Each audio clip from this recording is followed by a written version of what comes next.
خدا کا ہاتھ۔ اس کے ہاتھ نے اپنی ماں کے پلو کو تھام رکھا تھا۔ چھوٹا سا ہاتھ، کمزور سا ہاتھ، معصوم سا ہاتھ۔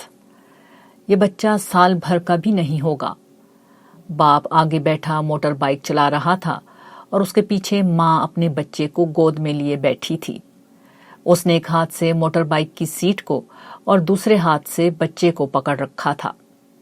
اس پورے منظر میں میرے لیے کوئی نئی بات نہیں تھی سوائے اس چھوٹے سے ہاتھ کے جس نے ماں کے پلو کو پکڑ رکھا تھا۔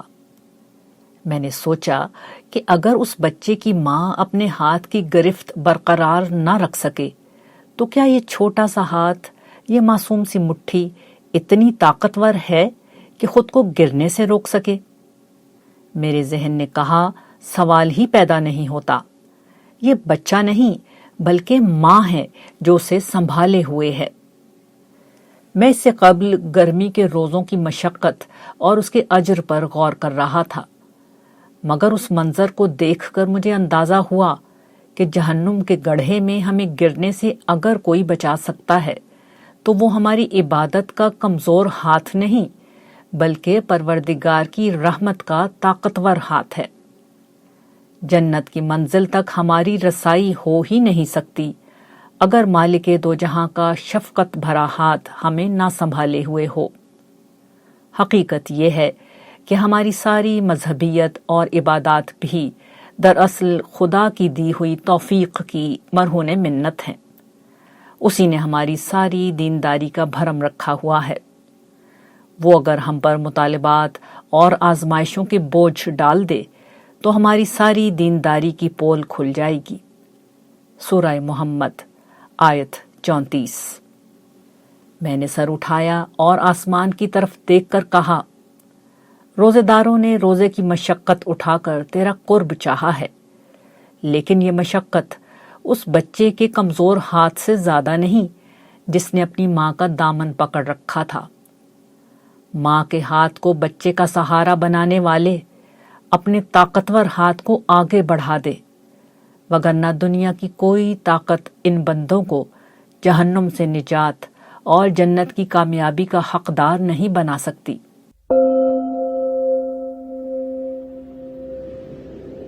بادشاہ بھی مر جاتے ہیں۔ سعودی عرب کے شاہ عبداللہ کا انتقال ہو گیا۔ غریب کی موت میں بھی نصیحت ہوتی ہے، مگر بادشاہ کی موت میں سب سے بڑی نصیحت ہوتی ہے۔ ایک انسان اس دنیا میں جو کچھ پا سکتا ہے، شاہ عبداللہ کی زندگی میں وہ سب کچھ آخری درجے میں موجود تھا۔ 90 برس کی عمر پائی، 55 برس تک اہم حکومتی عہدوں پر فائز رہے، آخری 20 برس ولی عہد اور پھر شاہ کی حیثیت سے سعودی عرب کے مختار کل رہے۔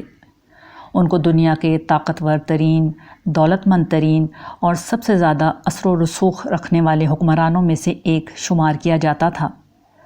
ذاتی زندگی میں درجن بھر سے زائد شادیاں کی، متعدد اولادیں ہوئیں۔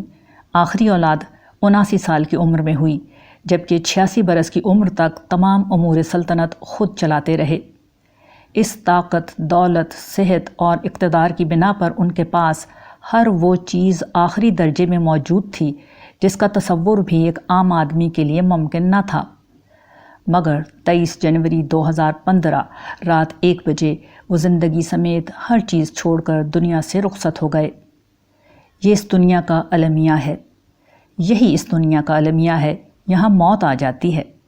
انسان کے پاس سب کچھ ہو تب بھی موت آ جاتی ہے، پھر سب کچھ چھوڑ کر جانا پڑتا ہے۔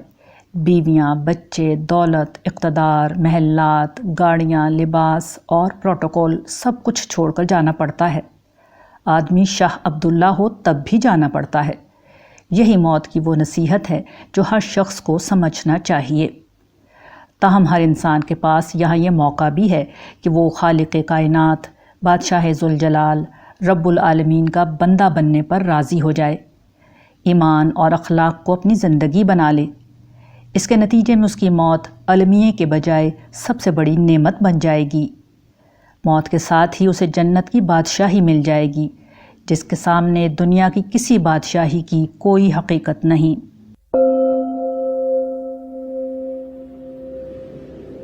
تاکہ آنکھوں والے دیکھ سکیں۔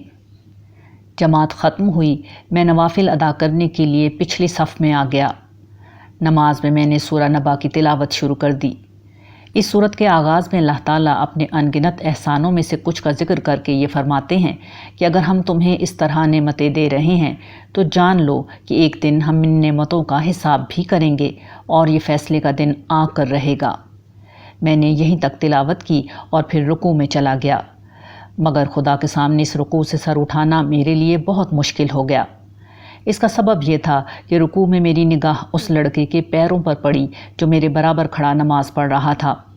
اس کے دونوں پیر ٹیڑھے ہو کر پیچھے کی سمت مڑے ہوئے تھے۔ وہ بمشکل اپنا توازن برقرار رکھ کر قیام میں کھڑا تھا۔ قرآن میں آنے والے خدا کے الفاظ نے مجھ پر وہ اثر نہیں کیا تھا جو اس منظر نے کر دیا تھا۔ وہاں بھی خدا کی نعمتوں کا ذکر تھا، مگر یہاں میرے سامنے یہ زندہ سوال آ گیا تھا کہ اگر میرے پیر بھی ایسے ہوتے تو زندگی کتنی مشکل ہو جاتی۔ انسان ساری زندگی اللہ تعالیٰ کی ان گنت نعمتوں میں گزارتا ہے، مگر کبھی اسے یہ یاد نہیں آتا کہ ایک روز پروردگار ان نعمتوں کا حساب کرے گا۔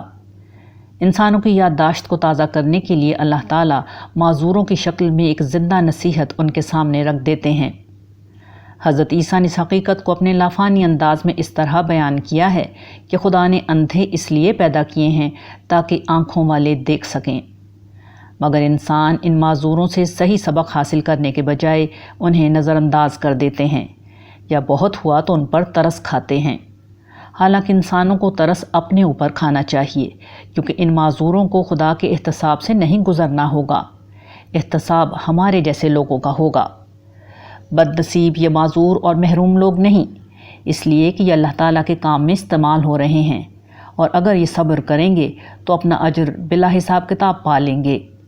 بد نصیب وہ ہیں جو انہیں دیکھ کر بھی نہ سنبھلیں، کیونکہ قیامت کے بعد شروع ہونے والی زندگی میں انہیں ہمیشہ کے لیے معذور کر دیا جائے گا۔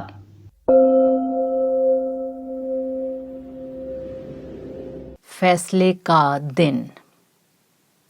یہ ایک بڑا سا پوسٹر تھا جس پر لکھا تھا 8 جنوری فیصلے کا دن۔ پس منظر میں محترمہ بے نظیر بھٹو کی بڑی ساری ایک تصویر تھی جس میں ان کا دمکتا اور مسکراتا چہرہ نمایاں طور پر نظر آ رہا تھا۔ ان کے چہرے کی روشنی اور مسکراہٹ صاف بتا رہی تھی کہ یہ پاکستان کی آئندہ وزیر اعظم کا چہرہ ہے۔ وسیع عوامی تائید، صدر مملکت پرویز مشرف سے ہونے والی ڈیل اور بین الاقوامی تائید کی بنا پر یہ بات یقینی تھی کہ 8 جنوری 2008 کا سورج جب غروب ہوگا تو اگلی صبح بے نظیر کے اقتدار کا سورج بن کر طلوع ہوگا۔ مگر محترمہ کی زندگی میں 8 جنوری 2008 کا دن نہیں آیا۔ 27 دسمبر 2007 کا سورج جب ڈھلا تو بے نظیر کی زندگی کا سورج اس کے ساتھ ہی غروب ہو گیا۔ ان کی زندگی میں فیصلے کا دن 8 جنوری نہیں بلکہ 27 دسمبر تھا، مگر یہ بات کسی کو بھی معلوم نہ تھی۔ بے نظیر بھٹو کی زندگی کامیابی اور محرومی کی انتہاؤں سے عبارت رہی۔ وہ ایک جاگیردارانہ پس منظر کے حامل دولت مند خاندان میں پیدا ہوئیں۔ ملکی اور بین الاقوامی سطح کے اعلیٰ ترین تعلیمی اداروں میں تعلیم حاصل کی۔ ان کے والد ملک کے مقبول ترین لیڈر اور وزیر اعظم بنے، مگر اس کے بعد والد کے زوال، قید اور موت کے مناظر انہوں نے اپنی آنکھوں سے دیکھے۔ قید اور جلا وطنی کی صعوبتیں اٹھائیں، پھر وطن واپسی پر عوامی مقبولیت، اپنی شادی کی خوشی، اولاد کی نعمت اور 2 دفعہ اقتدار کی کامیابیاں دیکھیں، مگر اس کے ساتھ اپنے 2 جوان سگے بھائیوں کی موت اور بعض قریبی ساتھیوں کی بے وفائی کے المناک مناظر بھی دیکھے، اور آخرکار وزیر اعظم بننے سے قبل ایک گولی کا نشانہ بن گئیں۔ ہر انسان کی زندگی اس سطح کی نہ سہی مگر اس جیسی کامیابیوں اور محرومیوں سے عبارت ہوتی ہے۔ انسان ان سب سے گزر کر ایک روز اپنے رب کے حضور پیش ہوگا۔ یہی اس کے فیصلے کا دن ہوگا، جب یہ دیکھا جائے گا کہ زندگی کے مصائب پر اس نے کتنا صبر کیا اور خوشیوں پر کتنا شکر۔ اس دنیا میں کوئی دن فیصلے کا دن نہیں، فیصلے کا دن صرف قیامت کا دن ہے۔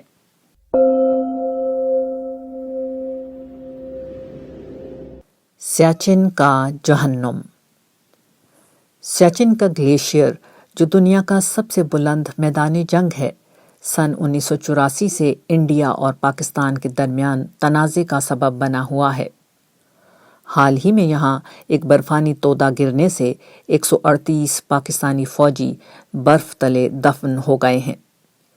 کئی دن گزر جانے کے بعد اب اس بات کا امکان کم ہی ہے کہ ان میں سے کسی شخص کو زندہ بچایا جا سکے گا۔ اس واقعے کے پس منظر میں میڈیا میں سیاچن کا ذکر کئی پہلوؤں سے آ رہا ہے۔ ان میں سے ایک پہلو وہ ہے جس میں سیاچن کے شدید موسم کا بیان ہو رہا ہے۔ بتایا جاتا ہے کہ اس گلیشیئر پر گرمیوں میں بھی درجہ حرارت -10 کے قریب رہتا ہے، جبکہ سردیوں میں -50 ڈگری تک جا پہنچتا ہے، جس کے نتیجے میں یہاں سال بھر کسی قسم کی زندگی کے پنپنے کا کوئی امکان نہیں رہتا۔ جو فوجی وہاں تعینات ہوتے ہیں ان کے لیے اس درجہ حرارت پر چلنا پھرنا اور کھانا پینا ہی نہیں، سانس لینا تک ایک انتہائی دشوار کام ہے۔ وہاں سردی کی شدت کی بنا پر فوجیوں کی اموات اور ان کے اعضاء کا ناکارہ ہو جانا ایک معمول کی بات ہے۔ دونوں طرف کے فوجیوں کی ہلاکتیں ایک دوسرے کے بجائے موسم کے ہاتھوں زیادہ ہوتی ہیں، بلکہ 2003 کی جنگ بندی کے بعد ہلاکتوں اور معذوریوں کا واحد سبب شدید موسم ہے۔ سیاچن گلیشیئر کے موسم کی یہ شدت ہم سب کے لیے اپنے اندر بڑا غیر معمولی پیغام رکھتی ہے۔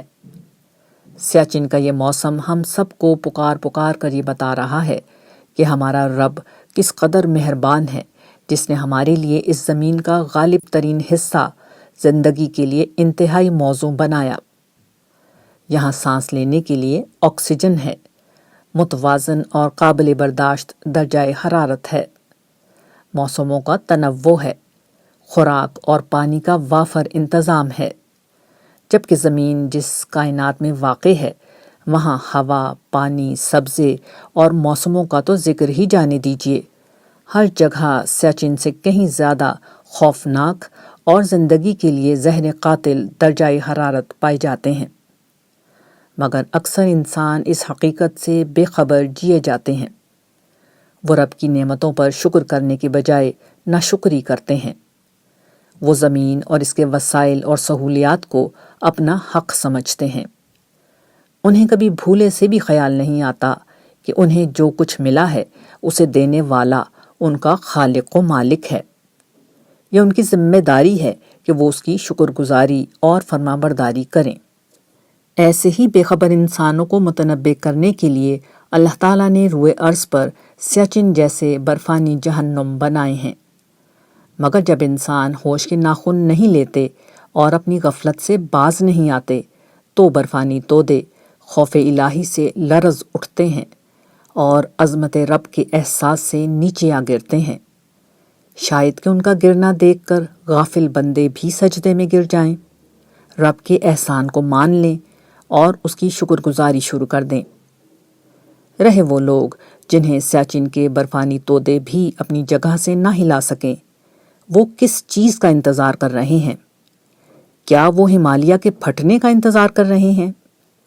اگر ایسا ہے تو اب زیادہ دیر نہ گزرے گی کہ قیامت کے زلزلے کے ساتھ ہمالیہ بھی پھٹ جائے گا، کہیں کوئی جائے پناہ باقی نہیں بچے گی۔ انسانوں کا گہوارہ یہ زمین ہی ان کا قبرستان بنا دی جائے گی، مگر اس روز کی توبہ کسی کے کام نہ آئے گی۔ خوش نصیب ہیں وہ لوگ جو سیاچن کے اس برفانی جہنم کے احوال سن کر اپنے رب کی شکر گزاری کا احساس پیدا کر لیں، کیونکہ کل ایسے ہی شکر گزار لوگ ہمیشہ کے لیے جنت کی ابدی نعمتوں میں بسا دیے جائیں گے۔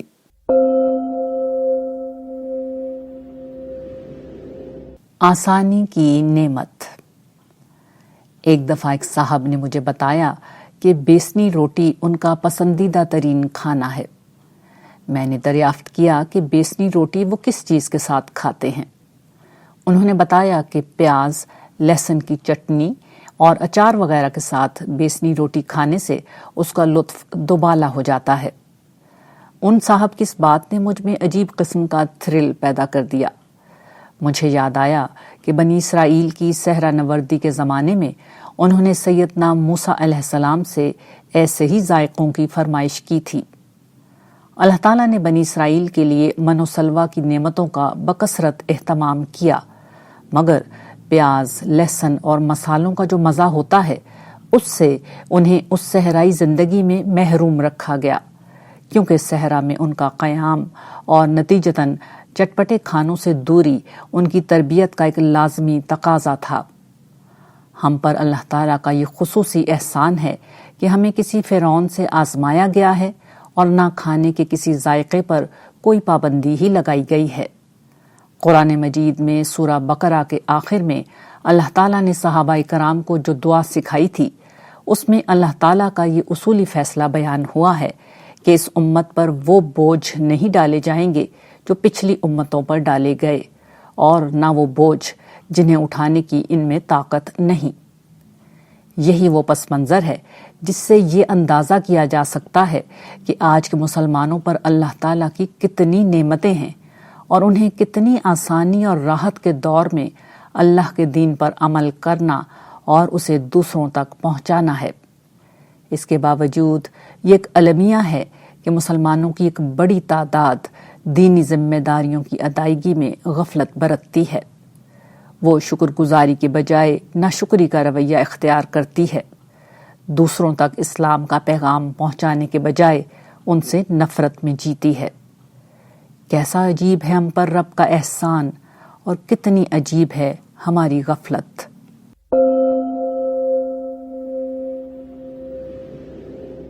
لکھنے والے۔ فرشتوں پر ایمان کا مطلب کیا ہے؟ یہ آج کی نشست کا آغاز تھا، جس کے شروع ہی میں عارف نے حاضرین مجلس کے سامنے ایک سوال رکھ دیا تھا۔ مجلس میں موجود ایک طالب علم نے جواب دیا، مشرکین عرب یہ عقیدہ رکھتے تھے کہ فرشتوں کا خدائی میں کوئی حصہ ہے، چنانچہ قرآن نے یہ واضح کیا ہے کہ وہ معبود نہیں بلکہ بندے ہیں، وہ رب کی مرضی کے بغیر کچھ نہیں کر سکتے، نہ ان کا پروردگار کی خدائی میں کوئی حصہ ہے۔ مشرکین کے بعد سے لے کر آج تک کے مسلمانوں کے لیے فرشتوں پر ایمان کا کیا مطلب ہے؟ ان کے جواب کو قبول کرتے ہوئے مگر اس کے ساتھ اپنے اصل مدعے کو واضح کرنے کے لیے عارف نے اپنا سوال کچھ مختلف انداز سے دہرایا۔ اس دفعہ نشست میں کوئی آواز نہیں ابھری، مطلب صاف تھا کہ اب لوگ عارف کی بات ہی سننا چاہتے ہیں۔ وہ گویا ہوئے، بے شک فرشتے معبود نہیں، نہ خدائی میں ان کا کوئی حصہ ہے، مگر ہمارے لیے ان پر ایمان کے حوالے سے یہ بات زیادہ اہم ہے کہ وہ ہماری خلوت و جلوت کے ساتھی ہیں، ہماری زبان کا ہر لفظ وہ لکھ لیتے ہیں اور ہمارے ہر فعل کے گواہ بن جاتے ہیں۔ وہ امین ہیں، بہت طاقتور ہیں، بہت عزت والے ہیں، ہم نہ ان کو رشوت دے سکتے ہیں، نہ انہیں کچھ لکھنے سے روک سکتے ہیں، نہ ان کا لکھا بدل سکتے ہیں۔ قیامت کے دن ان کا لکھا ہوا ہی ہماری ابدی زندگی کا فیصلہ کرے گا۔ سو ان پر ایمان کا مطلب یہ ہے کہ ہمارا عمل بدل جائے۔ جس کا عمل بدل گیا وہی حقیقتاً ایمان والا ہے، اور جس کا عمل نہیں بدلا وہ بس نام کا مسلمان ہے۔ عارف کی بات ختم ہو گئی، مگر بات دلوں میں اتر گئی۔ فرشتوں نے عارف کی ان باتوں کو بھی لکھ لیا اور حاضرین کی سماعتوں کو بھی نامہ اعمال میں درج کر لیا۔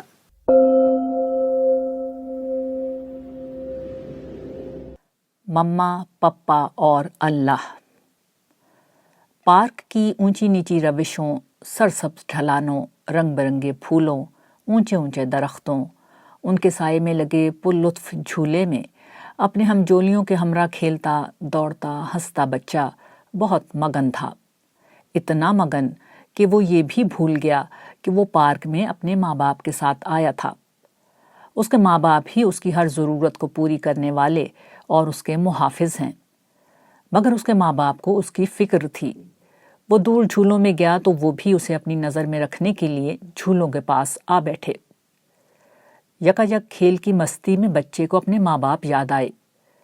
اجنبیوں کے درمیان اپنوں کی یاد آئی تو بچہ دوڑ کر اسی جگہ گیا جہاں اس نے انہیں چھوڑا تھا۔ وہ وہاں موجود نہ تھے۔ بچے نے ادھر ادھر دیکھا، انہیں کہیں نہ پایا تو تڑپ کر انہیں پکارنا شروع کر دیا۔ یہ ممکن نہیں تھا کہ بچہ پکارے اور ماں باپ جواب نہ دیں۔ جواب آیا اور بچہ ماں باپ کے پاس تھا۔ ماں باپ اور بچے کی یہ کہانی انسان اور اس کے رب کی کہانی سے زیادہ مختلف نہیں۔ انسانوں کا مالک ماں باپ سے کہیں زیادہ ان سے محبت کرتا ہے۔ وہ ان کا دامن جنت کی خوشیوں سے بھرنا چاہتا ہے اور دنیا کی راحت سے بھی محروم نہیں رکھنا چاہتا۔ وہ ان کے فائدے کے لیے ان پر کچھ پابندیاں لگاتا ہے، مگر لذات دنیا سے استفادے کا موقع بھی دیتا ہے۔ اس کے بندے اس سے کتنے ہی غافل ہو جائیں، وہ انہیں یاد رکھتا ہے۔ تمام تر گناہوں کے باوجود جب کبھی بندے تڑپ کر اسے پکارتے ہیں تو وہ ان کی ہر خطا کو معاف کر کے انہیں اپنی آغوش رحمت میں لے لیتا ہے۔ مگر افسوس کہ اکثر انسانوں کا دل بچوں کی طرح نہیں ہوتا۔ وہ خدا کو بھولے رہتے ہیں، وہ اسے نہیں پکارتے۔ وہ ابلیس کی پکار پر لبیک کہتے ہیں اور غفلت کے جھولے جھولتے ہوئے ایک روز قبر کے اندھیرے میں جا گرتے ہیں۔ کتنا عجیب ہے وہ جو ہر پکار کا جواب دیتا ہے، اور کتنے بد نصیب ہیں وہ جو اسے نہیں پکارتے۔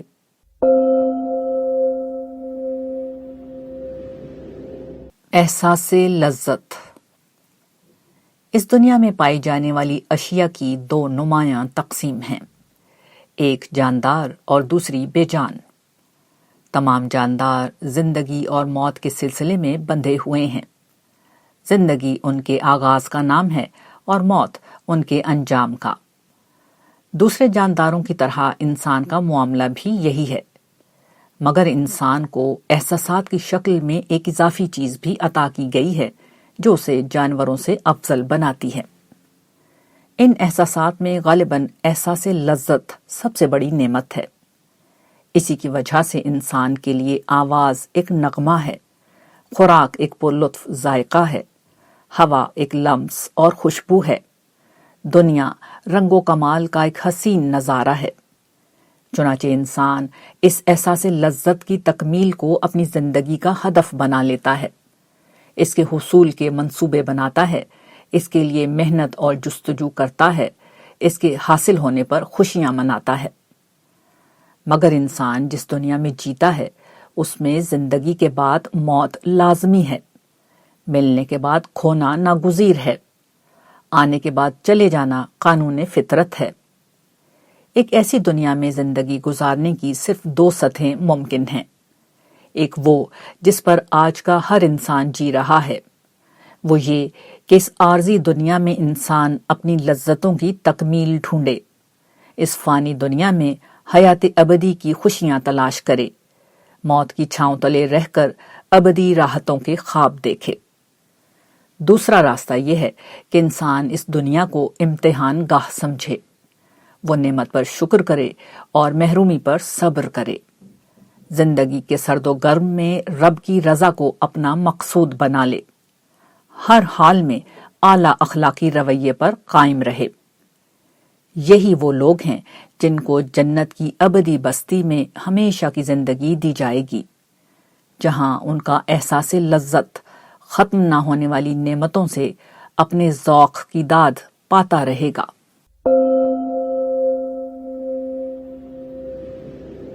Mobile phone. موبائل فون دور جدید کی ایک بڑی مفید ایجاد ہے۔ اس کی مدد سے کسی شخص سے مستقل رابطے میں رہا جا سکتا ہے۔ میرے پاس جو موبائل فون ہے اس میں ایک خصوصیت یہ بھی ہے کہ اس کے ذریعے سے اپنی آواز ریکارڈ کی جا سکتی ہے۔ پچھلے دنوں مجھے اپنے موبائل فون کی ایک اور خصوصیت کا علم ہوا، وہ یہ کہ اس پر فون کال بھی ریکارڈ ہو سکتی ہے۔ ہوا یہ کہ میں اپنے بعض ریکارڈ شدہ خیالات موبائل پر سن رہا تھا۔ اسی عمل میں مجھے یہ معلوم ہوا کہ میری بعض فون کالز ساؤنڈ ریکارڈر میں موجود تھیں۔ مجھے نہیں معلوم کہ یہ کیسے ہوا، لیکن جب میں نے انہیں سننا شروع کیا تو معلوم ہوا کہ بعض دوست احباب سے کی ہوئی گفتگو بعینی ہی وہاں موجود تھی۔ میں اس گفتگو کو، اس میں کہے ہوئے الفاظ کو بالکل بھول چکا تھا، مگر جب سنا تو سب یاد آ گیا۔ اپنی ریکارڈ شدہ آواز کو سننا میرے لیے کوئی نیا تجربہ نہ تھا، مگر یہ جس طرح اچانک اور غیر متوقع طور پر ہوا تھا، اس نے مجھ پر سختہ طاری کر دیا۔ مجھے فوراً یہ خیال آیا کہ نامعلوم طریقے پر ریکارڈ ہونے والی اس فون کال کے ذریعے سے اللہ تعالیٰ نے مجھے یہ بتایا ہے کہ وہ انسانوں کی ایک ایک عمل کی ویڈیو بنا رہا ہے۔